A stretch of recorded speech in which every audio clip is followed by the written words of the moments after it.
spoilers, I need to rant. Look, I am so flabbergasted. I'm not even joking right now. I don't know what to say right now. But what I can say is I have no nose. I'm just going off the dome. I'm just going to say how I feel. And I mean what I say. Look, Jin-hoon, I hope I say his name right. Yeah, the main guy, he has some plot armor for your ass. I'm telling you, if I was a game master or I was the head of the whole operations, yeah, he would have been gone. That little stunt he pulled, the little stick he pulled, I would have exterminated him and the whole crew. I'm not playing because I run a tight shift. I got these rich bitches coming here and to spend their money, and I'm going to make sure that they get their money's worth and they safe doing it. Okay.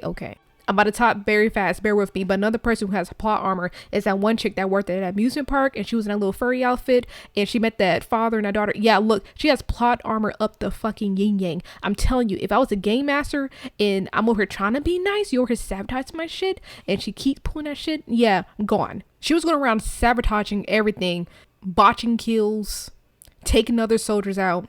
Eventually she got roughed up, she calmed down, right? Got in good with the other soldiers and infiltrated their little organ business. Huh? You know she was sabotaged. You think she had to change her heart? No, she's scared and she's going to get revenge, and that's exactly what she did. And every time she fucked up, somehow she got the manager to keep her alive. And she was so good, in fact, with the Riz that she eventually got a boat. She eventually saved that dad. You know, the one that she met with the daughter and stuff, she was ill. Yeah. They left the island in a fucking boat. Had to get called back because I forgot. So she told the dad, boom, dip off, I'ma head back. Got back alive. Live, I tell you. The manager and stuff. Yeah, got to the lair, clapped his ass out, deleted all the dad's records, and pretty much left unscathed. And she ended the season living her best life. I'm like, this is impossible. This is impossible because if he was about that life, gone. And my thing is, does he have like a personal relationship with her? Did I miss something in season 1? Because are they best friends or something? Did she know his dad?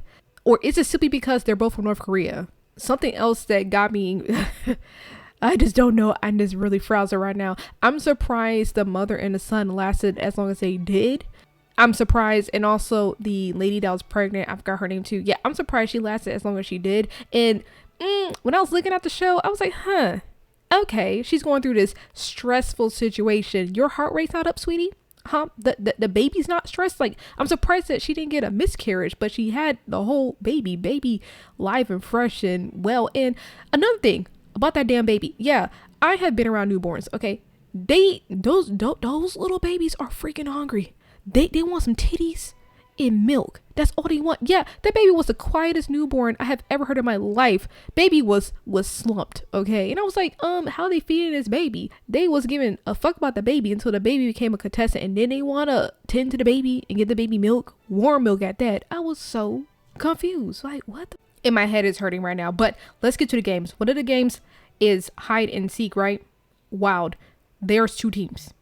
One team is red and the other team is blue, and they went ahead and drawed colors. I believe it's like a gumball machine, and whatever color pops out is team you're on. Granted, you did have a choice to switch teams because you find out that the red team are the ones that have a knife. You have to kill somebody in order to advance the next round. Then the other side is the blue team. You have a key, and the keys are different shapes. People didn't find it out till later on, and it got clapped out.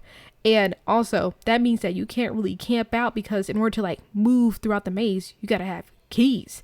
And what people didn't notice on the blue team is that you had to have at least pretty much 3 people in a group with 3 different shapes. Because if you didn't have that, you're fucked. Because the main door, like the escape door at the end, you had to use all 3 keys. I was like, you're kidding me. If I was in a situation, which team do I want to be on? Do I want to be red? You know, I got a knife. The knife was it's pretty long, you know, and I can, you know, put up a couple inches between me and somebody else. But I thought to myself, I'm 5 feet. I'm 170 pounds soaking wet. Yeah, I'm a little on the thicker side, but somebody can literally toss my ass if their life depended on it. They can get a second wind of adrenaline and beat my ass, take my knife and end me, and I'm done for. I'm out the game. But I could be on the blue team. I'm fast, I'm agile, I'm tiny, I can hide behind stuff. I can, you know, open up doors real quick. I could do that. But what are the odds of me running to somebody on the red team and we're duking it out? Will I survive or will they survive? I don't know. So that game had me a little bit stressed when I was watching it. I know people sitting here wondering, what about that boy we saw in the previews, that boy statue? Because the girl statue they used for the red light, green light. In season 3, you found out that they used the boy statue for jump rope. So one of the games is jump rope, and you had to go across this little beam, not really a beam, but a little walkway. It has a hole in the middle. You got to jump, but you got to pay attention because there's a rope spinning at a constant pace.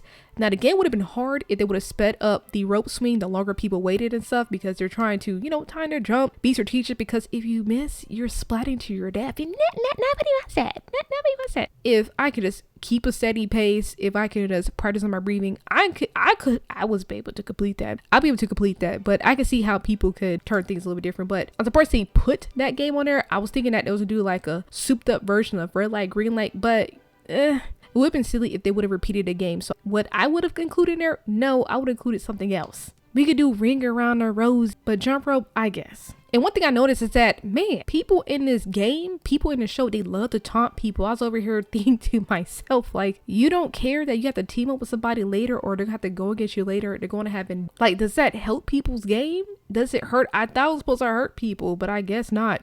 Just like the prior game, Jin-hoon sat through a Last Supper thing. Everybody was indulging Jin-hoon, I know he hungry. He's acting like, oh, I'm scared. Eat your food. And they decided to nourish the baby like good milk. Had the best milk. It was warmed up to 37 degrees Celsius, I believe. I don't know. I wasn't reading. Yeah, fed the baby too. And when they went to bed that night, right before the last game, the master called up Jin-hoon. He was like, hey, look, the odds not looking good against you. I know what the last game is, and it will be in your best favor if you would murder these people in a sleep. You know what Jin-hoon did? So righteous, amen. He decided not to do that. He thought it wasn't right. But I'm telling you, if I promised that pregnant lady, that community, because her ankle was fucked up for the higher seed game. Anyway, running back. If I promise her that her baby gonna be safe with me, I'm telling you, I'm seeing it through the end. Me and that baby about to see the light. I'm not chancing it. Everybody would have got snuffed out. I would have been brutal. I'm not playing, but he didn't do it. They woke up this next game. Actually, the last game. Actually, yeah, hold on. If you watch season 3, they only showed 3 games. The first one is hide and seek. The second was the jump rope. And the third one, I don't know the name. But you had different shapes. The 3 shapes we keep seeing. The square, the triangle, the circle, all that. And you had to kill one person during each round. Oh my goodness. Tell you, Jin-hoon has fucking plot armor.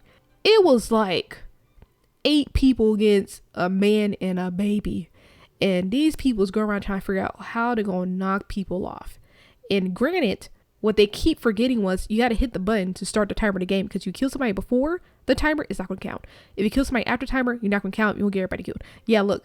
I was so frustrated here. I had to put my phone down. I'm telling you, these people fucked the game up. It shouldn't have been this complicated. It should not be this complicated. Like, the 2 ringleaders, they was being brutal. They're being a-holes, and it was just irking my nerves. But I will give the actors credit. They did a good job pissing me off. The deliberations were silly. They were acting goofy. They're talking about diplomatic vote. The baby can't fucking vote. Eventually, emotions got too high. They got real crazy right before the second to last one, because all they had to do was kill one person per round. It was like, what, 3-4 platforms? And everybody could have walked out. 3-4 person casualties. Boom, everybody rich, walk off, including the baby. Yeah, I know it's real wicked. Everybody can't be winners. Don't be hating. The part that pisses me off the most, this rant is going on way too long. I tried to put down to 5 minutes, but I'm rambling way too much. I'm skipping so much stuff. I'm just highlighting stuff that, towards the end, right? I told you it was like 10 people. Jin-hoon, that baby, and versus like 8 people. Amongst those people was the baby's daddy, okay? Towards the end, he was like, oh, I'm this baby's pappy. Sir, shut the fuck up. Don't be trying to be righteous right now. And he was trying to, progress on to the next round, the final round, with him and his baby, right? And Jin-hoon was like, if I give you this baby, you're not gonna murder this baby, right? He really didn't answer. After some negotiating, some threats, Jin-hoon decided to stay back on the last platform, and he let the daddy and the baby go into the final round. Yeah, Jin-hoon said fuck that, and they fought it out. Jin-hoon got the daddy off the platform. But however, it didn't fucking count, because guess what, guys? Guess what I said about a minute or so ago? You had to click the button to start the fucking game.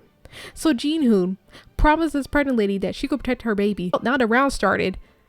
His little one kill's gone because he did it before the timer started, and the choice was pretty much to kill himself. And he made some, I wouldn't call it a speech, but he said his 2 cents, and it's pretty much like, we humans fell off, died. I was like, that's how he got clapped out? All this plot armor. Oh my goodness. Also on the side, yeah, you had these cops over here swarming the seas. They found out the sailor that they were with was the ops, and what he said is not really who he said he is. He working for, you know, them other people.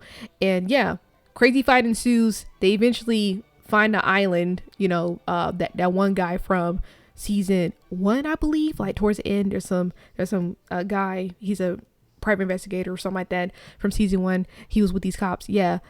Scuba died to the island. I was like, oh wow, y'all got a lot of skills on this island. Yeah, telling you, this game master, or I forgot the lead, he was a step ahead of them. He set off this detonation thing, and one thing I can say, that their evacuation plan was impeccable. They got them rich bitches out. They got all the soldiers out, their vehicles, probably their weapons too. They got everything that they need out of there, because the place was gonna fucking blow up. So the dude grabbed the baby, the little leader dude, because there's no adult to assist it. It is laying out there, no milk, just starving all day.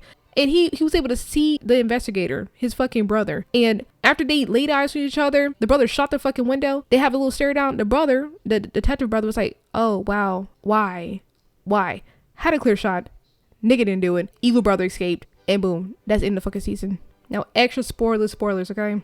I guess the evil brother, the leader, whatever, the guy with the mask, I don't fucking know. I'm just frazzled right now. He was going on a freaking tour, world tour. He gave this fucking baby 6 months later. Forgot. 6 months later, gave his brother, the detective brother, the fucking baby. And I was like, you want to get your brother, your bachelor brother, a baby, a responsibility, but you're gonna, you know, top it off with money? Are you kidding me? So I don't know what the detective's going to do. Probably put the child up for adoption or something, or probably hire a nanny. I don't know. He's rich now because he got this fucking gold debit card. Then the little game leader, whatever, found Jin-hoon's daughter, right, in America. I didn't know when she got there or how she got there. Yeah, gave her Jin-hoon's, whose fucking car is that? Please shut up. Yeah, found his daughter, gave her a box, right, of his blood-soaked clothes. Who taught this guy gift giving? This is not sentimental. This is actually kind of traumatizing. Gave it to his daughter with the fucking gold card. The daughter was like, oh, I don't want to. I want these gifts. You know, fuck my dad. You know, he didn't really check on me. Yeah, guy was like, yeah, he's dead. And he wants you to have this. Oh, she turned around in, took the box, saw what's inside. I was like, okay, you rich girl. Some other stuff happened with some other people, la-di-da-di-da-di-da. But the one thing I think that probably pissed me off than other stuff that pissed me off was at the end, the game leader, or not master, but whatever, the guy that's over the whole operation, he looked at somebody else trying to get initiated into some Squid Games. And I was like, you're fucking kidding me? An American style Squid Game show? I'm not fucking watching it. Okay? I wanted to see a conclusion to this. I want a final conclusion to this, but it sounds like we're about to go across the fucking world. I'm telling you, it's going to go from America, and I'm telling you, it's probably going to go to UK. From the UK, probably go to Australia. From Australia, it's going to go to Mexico, probably.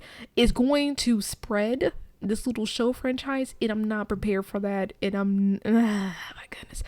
But how you feel about the season? What situations or what highlights or which characters pissed you off, made you happy, which ending you were satisfied with? What things you feel like it was difficult? What things you felt like it was annoying and frustrating? Tell me about how you truly feel about the Squid Games season 3, the finale of, you know, this whole thing. I'm just, oh my goodness, I think somebody's shooting off fireworks. You get on my fucking nerves. Okay, I'm out.